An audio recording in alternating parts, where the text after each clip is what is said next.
Manter o pagamento das contas em dia é passo essencial para conservar a vida financeira em ordem. Mas, infelizmente, isso não é tarefa fácil para muita gente. Apesar de que houve uma queda de mais de 65% no número de brasileiros endividados em janeiro deste ano.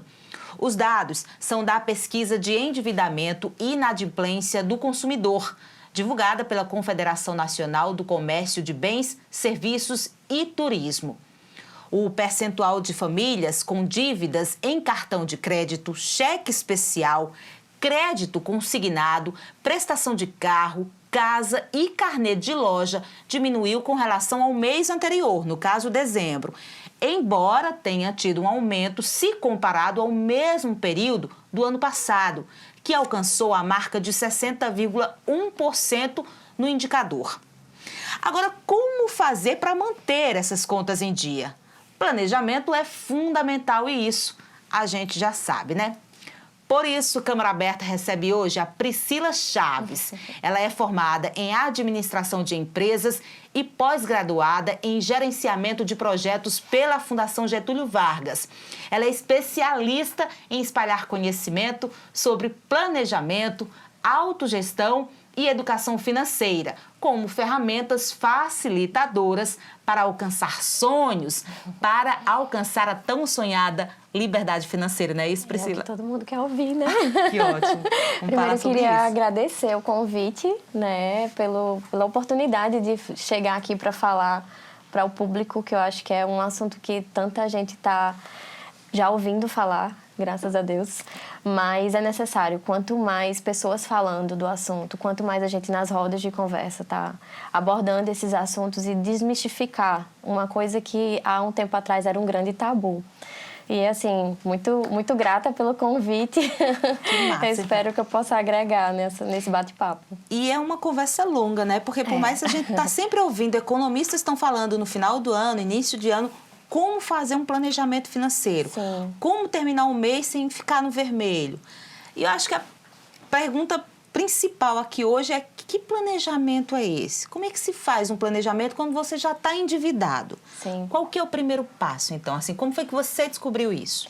Então, Meri, na verdade, há 5 anos atrás, mais ou menos, eu ouvia de vários especialistas. Eu trabalho em banco. A gente está imersa nesse conteúdo de finanças, como estudante de administração também. Mas quando a gente tem um calo, que, por exemplo, no meu caso era o consumo, a gente escuta de um economista ou de um especialista em finanças pessoais: você precisa reservar 30% para os custos fixos, e faz aquela estatística toda aquela proporção, e você pensa: como eu vou fazer isso? Porque tá tudo no cartão de crédito, minhas contas estão lá, tá tudo concentrado lá, todo o meu salário, ou empréstimo, ou enfim, o que seja. Já foi a bola de neve criada pelo cartão Já de crédito. estava. Então, quando uma pessoa endividada escuta de um expert desse, que você precisa fazer essa distribuição, você pensa: isso não é para mim, essa não é a minha realidade. E foi o que eu pensei na época, porque não só o meu caso, mas acho que acredito de milhares de brasileiros, eu posso falar até mundo afora, o nosso calo hoje é o consumo, né? A gente é despertado por vários anúncios. Você pesquisa alguma coisa, já está ali no rodapé na lateral do teu e-mail. Tentando te vender o tempo Sim, todo, até por sua mais mãe, que você já tenha comprado, tá lá ainda, né? E aí, isso é uma coisa que você fica: como que eu vou começar? Na época, eu tive um estalo. Eu estava um pouco estagnada no trabalho e pensei: se a minha empresa me desligasse hoje, eu não teria como pagar. Na verdade, toda a minha rescisão ia ser para pagar as contas. Priscila, só uma ressalva. Você fala mas é você mesmo, né? Você mesma. já foi endividada. Sim, eu vivi todo esse histórico de angústia, de frustração, de olhar para o meu resumo de débitos no banco e ter 80 mil devendo com financiamento de carro, juntando tudo, né? Lógico que prestações a pagar, mas você ter todo aquele teu patrimônio, na verdade, que não é teu. Tá tudo ali em forma de dívida. Né? Então eu percebia que até então eu não tinha conquistado nada, apenas o meu carro que era financiado. E eu parei e pensei assim, pera, tá tudo errado.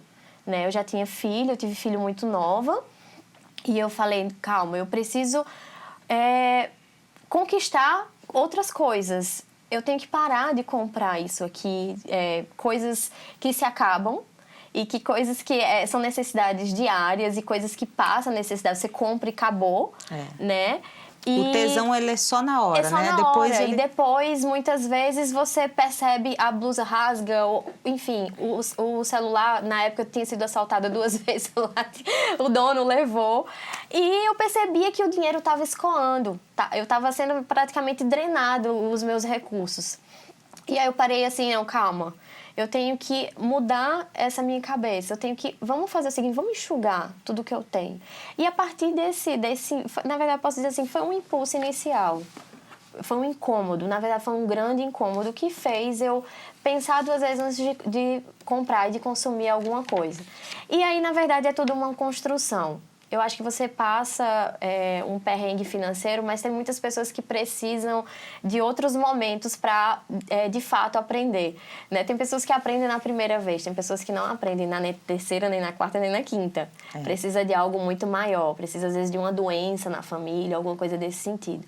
Então, quando você percebe, no meu caso, esse foi o gatilho. Eu pensei, poxa, se eu for desligada da empresa, eu vou ter que pagar tudo em conta e cadê? O que eu vou para recomeçar a minha vida? Né? Porque os especialistas falam justamente, separe o seu salário, mas eu pensava, eu tenho que zerar a minha vida para poder, eu tenho que começar a trabalhar lá no início da minha carreira para poder dar um jeito na minha vida. E aí, já passei por controle por papel, anotava tudo que ganhava, e aí depois passei para aplicativos, até que então eu fiz uma planilha simples no Excel. Não tenho conhecimento avançadíssimo em Excel, mas é um conhecimento básico a médio. E não precisa ser muito avançado para você fazer ali uma planilhinha de soma. E eu ia controlando a ponto que ela evoluiu para o que hoje eu até compartilho com os meus seguidores, o meu formato atual.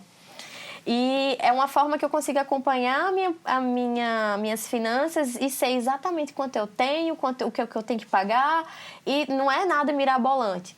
E aí, o que foi que eu entendi? Que eu precisava planejar não só o meu mês, mas eu precisava ver o meu ano inteiro de planejamento. Agora, Priscila, tem muita gente que encerra o ano endividado e aí começa a pensar, vou mudar minha vida. Esse ano eu vou pagar minhas contas, vou sair do vermelho, vai ser tudo diferente. Qual que é o primeiro passo? Você falou aí que primeiro gerou-se um incômodo em você, Isso. né? Você se incomodou, você viu que alguma coisa estava errada. Eu estou consumindo demais. Então, o primeiro passo seria... Porque eu acho que o consumo é o mal de todo mundo, Sim, né? verdade. Desse mercado que a gente vive. Então, o primeiro passo é deixar de consumir, ou seja, deixar de acumular dívidas, depois pagar essas dívidas, para aí, então, começar a investir? Seriam esses passos? Foi basicamente isso. Na verdade, o consumo da gente não acaba do dia para a noite. Então, assim, a necessidade que eu tenho de entrar numa loja e comprar uma blusa, ela não acaba do dia para a noite. Ela dá uma freada, você vai começar a pensar algumas vezes. E aí, por isso, eu até coloco no evento que eu tenho desenvolvido um plano de fuga das dívidas. Porque, por exemplo, no meu caso, deixa o cartão de crédito em casa. Vai com aquele pensamento de comprar aquilo ali para casa, e se realmente ele se prolongar por muito tempo, é porque realmente eu acho que aquilo ali você realmente queria, e não vai comprar por impulso. Então, eu fui usando alguns gatilhos que alguns eu, por experiência própria, eu ia aprendendo ali na marra. Outros eu ia pegando conhecimento de alguns profissionais que davam alguns conselhos legais. Porque nem tudo funciona. O que eu falo aqui é baseado numa experiência minha. Pode funcionar para você, mas não pode funcionar para outra pessoa. Entende? Então, assim, a gente vai buscando conhecimento ao nosso redor, seja com pessoas que, por exemplo, às vezes até alguma pessoa da sua família que tem uma relação melhor com o dinheiro, e você ali pode conversar com ela. Como é que você faz? Sabe? Então, assim, eu busquei muita referência. E, além disso, por exemplo, quando eu comecei a fazer essa mudança drástica na minha jornada financeira em 2016, não foi mudar. Eu não deixei de ficar endividada de 2016 para 2017. Eu ainda tinha empréstimos. A questão é que eu passei a enxergar a minha vida financeira a longo prazo, para eu conseguir enxergar uma luz no fim do túnel. Por exemplo, se eu estou olhando aqui só o mês, eu vou ficar frustrada, eu vou ter aquela sensação de que eu não vou conseguir, e aí eu quero compensar isso, no meu caso, com novas compras, na época, né? E vocês geram um ciclo vicioso. E aí, quando eu enxergo que tem um longo prazo, esse empréstimo aqui vai, ou, por exemplo, essa fatura do cartão de crédito tinha parcelado em 10 vezes, vai terminar lá no 10º mês. Depois desse 10º mês, já vai ter um respira, né? E aí, o que acontece? Você observando que a partir daquele mês você já consegue planejar alguma coisa, te dá uma sensação de que, daqui a 10 meses, se eu me manter firme até lá, eu vou passar a dominar melhor, assumir as rédeas e até do meu planejamento. Né? Me dá um agrado. Exatamente. Por exemplo, eu nunca tive reserva de emergência, eu nunca tinha feito uma grande viagem para fora, e junto com essa questão do planejamento, de tirar coisas que estavam drenando meus recursos, eu passei a colocar um sonho. Eu tive que colocar algo que por trás desse todo sentido para que eu, se entrasse numa loja ou se visse algo que de repente, eu estou precisando de um relógio. Não, calma. E aquela viagem que você quer tanto fazer? E para isso você faz a pesquisa do que você realmente... Por exemplo, às vezes tem gente que quer casar e não tem dinheiro para fazer o casamento. Mas eu não tenho dinheiro para fazer... Às vezes a pessoa nem sabe quanto é que custa aquele teu sonho. Então, em um dos cursos também que eu desenvolvi com uma amiga minha, Rafaela, ano passado, que se chamava Bússola, a gente fazia todo o planejamento do que você realmente quer, o planejamento do sonho, e depois inseria o planejamento financeiro agregado àquilo ali. Porque o que a gente entende é que falta muito propósito na vida das pessoas, no dia a dia. Você sai de manhã de casa cedo para trabalhar, e você vai para outro trabalho. Às vezes tem muitas pessoas que fazem o que não gostam muito. E também nem sabem para que tá usando aquele dinheiro. É só para pagar contas. E aí não coloca algo e não se empodera a ponto de dizer assim, eu posso fazer algo legal. E não precisa ser uma viagem para o exterior, mas de repente às vezes pode ser algo que você pode fazer num final de semana, uma pequena viagem, coisas que você se permita a curtir a vida um pouco, né? E aí existe todo um contexto. Eu acredito que a economia, finanças pessoais está muito mais agregada à psicologia, como vem sendo abordado ultimamente, que é a psicologia econômica, onde fala justamente desses sentimentos que estão ali ao redor de uma pessoa que está endividada, né? Porque existe o sentimento que faz ela ir consumir, que às vezes é algo que tem uma lacuna dentro dela, que aí a pessoa tem que partir para o autoconhecimento. E existe também o sentimento pós-dívida. Então gera um ciclo difícil de sair, mas é possível sair. Saí. É possível e nem sempre tarde, né? Embora a gente tem que ter uma educação financeira, né? Que tem que começar de cedo mesmo, na escola. Exato, talvez. Que agora está sendo cobrado isso nas escolas. Na escola do meu filho, ano passado, eles fizeram um trabalho brilhante de um projeto financeiro, a professora Fernanda fez, e é para eles fazerem uma viagem para São Paulo de 7 dias. E as crianças elas já tiveram esse contato e faziam a prestação de contas todo dia durante a viagem. Isso é maravilhoso, assim, eu poder passar esse conhecimento para o meu filho, coisa que eu não tive e que não é culpa dos meus pais. Porque era uma coisa que não era discutida no passado, era um tabu. Eu perguntar para você quanto você ganha era a coisa mais indiscreta desse mundo. É verdade. E eu faço questão, quando eu estou falando com as pessoas sobre como que aconteceu comigo, eu abro minha planilha e mostro para todo mundo os detalhes dos valores. Não é algo que eu compartilho no Instagram, mas num curso fechado, com a turma fechada, eu compartilho porque eu acho que é isso que gera conexão das pessoas entenderem de fato que, assim, o problema financeiro todo mundo tem. Não adianta. O que acontece? Tem uma frasezinha que eu ainda vou fazer uma postagem relacionada. É na vontade de querer ser rico que a gente acaba ficando pobre. Porque, assim, o que acontece? Você muitas vezes quer mostrar uma carcaça, quer mostrar algo que você não é para as pessoas que estão ao teu redor. E eu acho que esse é o grande calo de muita gente, né? Porque quando você pergunta para alguém quanto ela ganha e a pessoa quer mostrar que vive uma vida que ela não tem, sabe? Então, assim, hoje eu acho chique dizer, eu não tenho dinheiro para isso. E eu tenho falado isso, educado meu filho para isso, sabe? Eu tenho compartilhado essa ideia porque eu acho que a gente é muito mais feliz quando a gente, de fato, assume como as coisas devem ser, né? E as pessoas começam a te respeitar um pouco mais, começam a entender e começam a aprender com o teu exemplo também. Porque não adianta, né? A gente querer viver algo e vai frustrando você e quem está ao seu redor. Porque você vê assim, fulaninho vive fazendo isso e aquilo outro nos fins de semana e não, você vê ela pode, eu não posso, o cartão né? Tá, estourado. Né? Mas acontece muito isso. Vou chamar só um intervalo agora, Tá. Priscila. Rapidinho, no próximo bloco a gente fala, inclusive, sobre essas palestras que você anda dando por aí, enfim, para saber como é que faz para participar. Tá. É isso, Câmara Aberta volta daqui a pouco.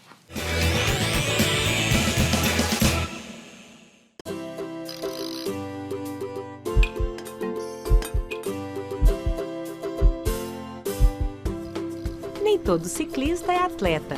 A bicicleta é principalmente um meio de transporte. Ela pode ser usada por qualquer pessoa para facilitar o deslocamento. Por exemplo, cada vez mais gente vai trabalhar de bicicleta. Ela é também usada para transportar pequenas cargas. Você pode ir à padaria, levar as crianças à escola. A rua é de todos.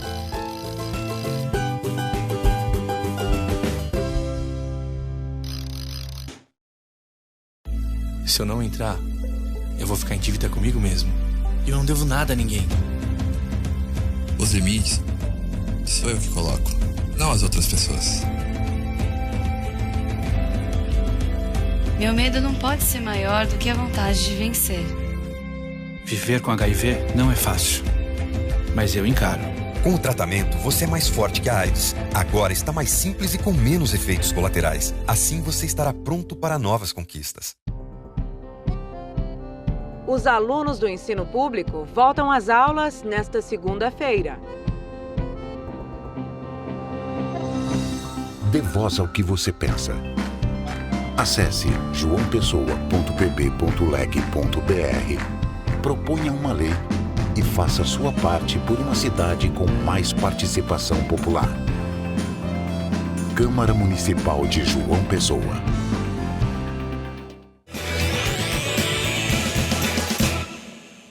O Câmara Aberta está de volta, hoje recebendo aqui a Priscila Chaves, primeira vez aqui no Câmara Aberta, né? Especialista em liberdade financeira, adorei esse nome, que eu acho que já liberta, de tudo fala, né? Ainda mais começo de ano, tá todo mundo... É verdade, tá todo mundo com pensamento ainda positivo, pois né? É. No começo eu pensei nesse programa em ajudar as pessoas fazendo aquelas perguntas, né? Como fazer um planejamento, né? Como sair do vermelho, pagar contas, eu invisto meu dinheiro em quê? Poupança ou enfim. Mas eu acho muito mais interessante a tua história, porque assim, hoje você dá palestras, né? Isso, ajudando as pessoas. Sim. E o que eu achei mais interessante, assim, nas tuas palestras? Os tópicos que você aborda, que é bem diferente do que a gente já está acostumado a ouvir dos economistas, dos especialistas. E assim, eu coloquei alguns aqui para a gente citar, talvez não vá dar para a gente falar sobre todos, mas tem um que é bem interessante. Você fala sobre mapa do seu perfil para a tomada de decisões financeiras. Exato. Que mapa é esse, assim? Eu acho que o ponto-chave para quando você diz assim, vou me planejar financeiramente, é você se conhecer. Então, você tem que saber quem é você na fila do pão. Eu sou uma pessoa que consome muito, eu sou uma pessoa que eu não posso ir a um shopping que eu quero pão, comprar. mas compra, né? Eu sou uma pessoa que, sei lá, vou a um barzinho com os amigos, eu digo que vou gastar até tanto, mas... vamos ficar mais um pouco. Então, é preciso se conhecer nesse sentido. E quando eu falo se conhecer também, é você entender quais são suas prioridades. Primeiro, se conhecer como comportamento, como consumidor, e como você é socialmente quando está consumindo, né? E entender quais são suas prioridades. E aí essas prioridades, prioridades financeiras, que é você, eu sempre falo que é interessante você ter uma wish list, que é a sua lista de desejos, de coisas que você quer. Por exemplo, eu estou precisando comprar o meu computador, ele está super velho, ele só funciona na bateria ali ligada na tomada. Mas calma, ele está lá esperando, mas ele está ali, aquela necessidade está no topo da lista. Então eu entendo que, por exemplo, de repente... eu tenho que, deixa eu ver aqui, uma outra necessidade, mas comprar roupa para academia. Então, tudo aquilo ali eu vou colocando naquela listinha, porque aí eu vou entender, de fato, e eu posso, até uso um aplicativo do Google que se chama Keep, e aí eu vou remanejando ali, de repente, se eu olhar aquela listinha daqui a 2 meses, vai ter coisa que eu vou tirar fora, que eu nem quero mais. Que achava que precisava e nem queria assim. Então, é entender o que é prioridade de consumo, de verdade, né? E o que é prioridade para a tua vida. Para mim, um dado momento lá atrás, seria fazer um intercâmbio onde eu pudesse melhorar o meu inglês e trabalhar fora. E aí eu escolhi a África do Sul, porque aí eu poderia ser voluntária e estudar inglês. Aquilo era uma prioridade na minha vida, eu sentia que eu precisava fazer aquilo. E eu me conhecia a ponto de entender que se eu não realizasse aquilo, eu ia continuar uma pessoa que, eu não consegui realizar isso na minha vida. Se frustrando o tempo todo. Exatamente. Então, é você se conhecer a ponto de... eu sou uma pessoa que eu sou mais feliz não viajando, mas de repente curtindo todo final de semana com os meus amigos. Mas será que essa pessoa consegue entender o que é prioridade? Por exemplo, assim... não, você falou roupas para academia, Sim. né? Elas estão velhinhas, ali você tem que renovar. Dá para segurar. Será que essa pessoa vai entender que dá para segurar? Ou ela vai achar que não dá para segurar de jeito nenhum? Vai ter que comprar uma roupa melhor. Se ela souber o que de fato ela precisa para se sentir feliz, a roupa da academia pode ser isso. Não tem problema. Por isso que eu falo assim, é muito pessoal. Então, quando eu falo com as pessoas sobre questão de liberdade financeira, o que é liberdade para mim pode não ser para você. O que é prioridade para um... Não é prioridade para o outro. Para mim, foi viajar. E ainda tem sido. Mas para outras pessoas nem é, entende? Então, assim, esse mapa do perfil é você traçar, e aí entra o autoconhecimento. Buscar cursos, o que mais tem na internet hoje é curso gratuito e material muito bom. Pessoas que estão começando com um conteúdo maravilhoso de autoconhecimento, enfim, para você tentar se entender melhor. Porque, paralelo a essa jornada financeira, eu tive uma jornada de autoconhecimento. E que aí eu uso hoje o termo de autoconhecimento financeiro. Pessoas endividadas são pessoas infelizes? Normalmente, sim. Até porque a gente sabe que o dinheiro é algo que rege a vida das pessoas, né? Eu até falo assim, se você quiser só tomar uma água de coco na praia, você vai gastar ou Uber, ou o dinheiro da gasolina, ou o dinheiro do ônibus, e vai gastar com um coco. E se você tiver com celular, você vai ter um plano de dados. Então, dinheiro é realmente o que rege as coisas. Isso não é ruim se você tiver uma boa relação com o dinheiro. Há muito tempo atrás, eu tinha uma relação que o dinheiro é algo sujo, e não é. O dinheiro é algo que pode te impulsionar a fazer grandes coisas na vida, como eu já fiz. É ruim você não gostar dele, mas é ruim também se você gostar demais, né? Isso, não pode ser escrava do dinheiro. Então, nessa jornada, para mim, eu tive que entender que é bom o dinheiro para você impulsionar a fazer coisas que você realmente sonha, mas não viver escrava dele, a ponto de eu preciso comprar tal coisa. Por exemplo, qualquer dinheiro que você recebe, você imediatamente já tem que gastar com alguma coisa, que é o que acontece. Agora, Priscila, dá para fazer planos a longo prazo, assim? Porque, por exemplo, a gente não sabe onde vai estar daqui a um mês, né? Sim. Ou daqui a um ano, quiçá, nem... Então, assim, não é meio desanimador, não, você planejar um ano pagando todas as dívidas para poder realizar algum sonho. Dá para encurtar isso, sei lá, tem nenhuma mágica, não. Então, na verdade, o que acontece? Para algumas pessoas tem que esperar um ano mesmo, ou até mais. Mas, assim... É paciência mesmo. Tem que ter paciência. E outra, o que é que eu faço? Não, no meu caso, por exemplo, já tenho até lido um conteúdo legal, até Eduardo Amuri, que é um cara novo, que ele fala o seguinte: não precisa, por exemplo, você não usar o cartão de crédito o mês todo. Faz o seguinte, você recebe seu salário e deixa de usar ele por 3 dias, primeiro mês. Próximo mês, deixa de usar ele 6 dias. E aí, gradativamente, você vai se educando financeiramente. E que foi, de fato, lá atrás, foi o que eu fiz. E aí, hoje, pessoas já vão falando metodologias, né, que vão ajudando a guiarem as pessoas, porque realmente para quem não tem nenhum conhecimento, ou que eu tinha o curso de administração, então de qualquer forma você acaba sendo um pouco mais estrategista ali para montar até o teu orçamento pessoal, ou o curso de projetos que abriu muitos caminhos para mim, mas não é todo mundo que tem esse conhecimento, né? Então, assim, buscar conhecimento fora de pessoas que estão falando a nossa língua, né? Porque passou o pessoal que fala muito difícil, eu acho que não rola isso. E aí é isso, é essa educação, por exemplo, como eu falei, do cartão.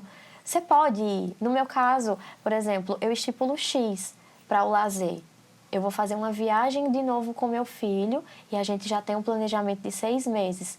Mas eu também coloquei para que a gente consiga curtir finais de semana. Porque não dá pra gente estar trabalhando o tempo inteiro e não poder curtir. Se limitar tanto, Sim, né? eu acho que tem que viver. E aí tem outra coisa também que eu até dou essa dica que eu fiz também. É, por exemplo, você elencar atividades gratuitas que você pode fazer.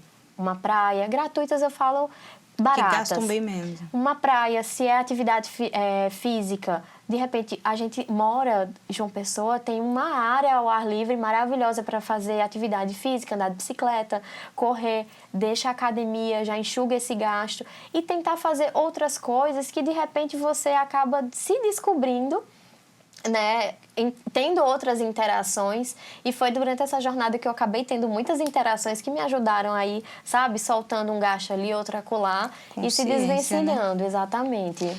Isso é plano de fuga de dívidas? Fuga de dívida? Que é outro tópico, inclusive. Esse plano de fuga. Esse plano, você cria ele aí? Na verdade... Cada pessoa cria um plano? Eu coloquei praticamente como se fosse fichas ali. Parece fichinhas de jogo da memória, né? E aí eu coloco várias dicas, tanto financeiras com relação a banco, por exemplo, de repente você trocar os juros de um empréstimo por outros juros mais baratos, ver a questão de esticar um pouco a tua dívida para que você tenha um respiro ali naquele mês, para que você possa saber agora organizar melhor financeiramente o teu mês a um certo ponto, que aí daqui a, sei lá, um ano você vai ter terminado aquela dívida e aí vai conseguir fazer um novo planejamento. Porque eu falo até, inclusive, que esse planejamento ele tem que ser anualizado. Todo ano você tem que passar um raio-x de novo ali e, por exemplo, esse ano a minha grande dúvida era se eu ia manter a academia ou não, que eu não estava conseguindo frequentar. Então, todo ano você faz uma revisão de assinatura de telefone que você não usa. Então, essa é uma das dicas que eu passo no plano de fugas. Outra coisa é a lista dos desejos. Então, vai montando a ponto de você saber quais são as cartas na manga que você tem para ir fugindo de todas essas artimanhas aí que você acaba caindo mesmo num caminho sem volta. E não passar também a vida inteira, sei lá, de repente passa um ano e você passou um ano todo tentando pagar dívidas, planejando, fazendo projetos, se limitando, né? Deixando de sair para alguns lugares porque precisa pagar uma conta. E aí vê que a vida passou, você não aproveitou nada porque estava preocupado com as contas, né? Deixa eu ir para outro tópico aqui. Tá. É como montar um orçamento que caiba nos seus projetos. A gente já falou sobre isso, um orçamento? Não, essa parte eu acho que eu abordo no curso Fazendo as Pazes com o Dinheiro e no Bússola também. É um ponto um pouco mais específico, mas que, por exemplo, quando você monta a tua planilha, eu faço assim, no começo do ano eu coloco o meu orçamento que eu tô hoje com as dívidas ou com, no caso, vamos lá, você hoje tá assim, então você relaciona tudo que você tá utilizando, né? E do lado faz um orçamento ideal, o orçamento dos sonhos, aquela onde você tem ali a parcela, de repente, da sua viagem ou da sua festa de casamento, alguma coisa desse sentido. E aí, você aos poucos, você vai entendendo que com esse mesmo salário, você poderia ter tirado algumas coisas do seu orçamento real e ter remanejado a ponto de encaixar ali no orçamento que seria o ideal. Então, ano após ano, eu vou fazendo isso e esse ano, finalmente, eu consegui me aproximar do que era o orçamento ideal que eu teria uma reserva de emergência. Ou seja, para mim foi uma jornada um pouco mais longa porque eu coloquei 2 intercâmbios aí, né? Ao passo que eu ia juntando meu dinheiro, eu ia remanejando para pagar a viagem, que não é nada barato, né? Mas eu já poderia ter essa reserva de emergência se eu não tivesse feito essas 2 viagens. Mas eu precisei, porque eram minhas prioridades. Então eu me entendi a ponto de dizer assim, não, isso eu quero primeiro antes da reserva de emergência, né? O que não aconselho, o ideal é ter a reserva de emergência antes. Mas por entender que é algo tão pessoal, o planejamento financeiro, eu acho que a gente tem que entender que é o que é aquilo, é como você falou, é o meu viver, é o você agora. Se sentir bem, feliz, né? Sim. Não deixar a vida passar. E economizar para essas viagens foi o que me educou financeiramente a ponto de hoje eu conseguir ter a reserva de emergência. Então, você tem... O plano é se entender primeiro, né? Então, a minha conversa, o meu papo com as pessoas é justamente libertar as pessoas de coisas muito arraigadas. Não, tem que fazer aquela planilhinha certinha ali. Não, calma, né? Vamos se conhecendo, ano após ano, principalmente no início. É importante você se planejar. Tem pessoas que preferem papel, tem pessoas que preferem no celular. Eu prefiro no celular porque a ponto que eu estou consumindo ali uma coisa, eu já deduzo ali da minha planilhinha e sem estresse. É algo que já está tão automático em mim que eu faço aquilo muito naturalmente. Isso era para ser feito logo nos primeiros anos de vida, exatamente. Né? Assim, mas eu precisei passar por essa situação difícil. E eu acho até bom, porque eu aprendi de uma forma dura, mas eu aprendi, eu acho que para a vida toda. Que bom. Sabe? Priscila, eu vou ter que encerrar. Eu disse, o assunto é longo, né? O programa é curto, não dá pra gente falar sobre tudo. Dá pra conversar o ano todo. Pois é. Mas, vou deixar o convite já pra você voltar aqui, quem sabe, pra gente continuar essa conversa, falar sobre, sei lá, são tantos tópicos aqui, tantas coisas importantes que a gente podia ter abordado aqui, mas infelizmente não dá tempo. Então, um novo programa pra gente continuar essa conversa, que ótimo. tá bom? Tá ótimo, obrigada. De todo jeito, ajudou bastante já. Obrigada pelo convite. Eu espero, né, que esse assunto realmente seja abordado por você, por mim, por quem quer que seja. Eu acho que a gente está precisando disso mesmo, de chegar junto e deixar esse papo de grana uma coisa mais leve, né? E sempre a tempo de começar, né? Exatamente. Seja no começo do ano, não tem hora. Não tem hora. Começa, só começa. Importante. Obrigada mais uma vez. Obrigada. Gente, vocês já sabem, né? Gostou do programa? Quiser rever, é só acessar o nosso canal no YouTube, TV Câmara JP. Tem também o nosso portal, esse endereço que está aparecendo aí na sua tela. Tem todas as informações sobre os trabalhos que acontecem aqui na Câmara Municipal de João Pessoa. Semana que vem eu estou de volta com mais Câmara Aberta. Até lá.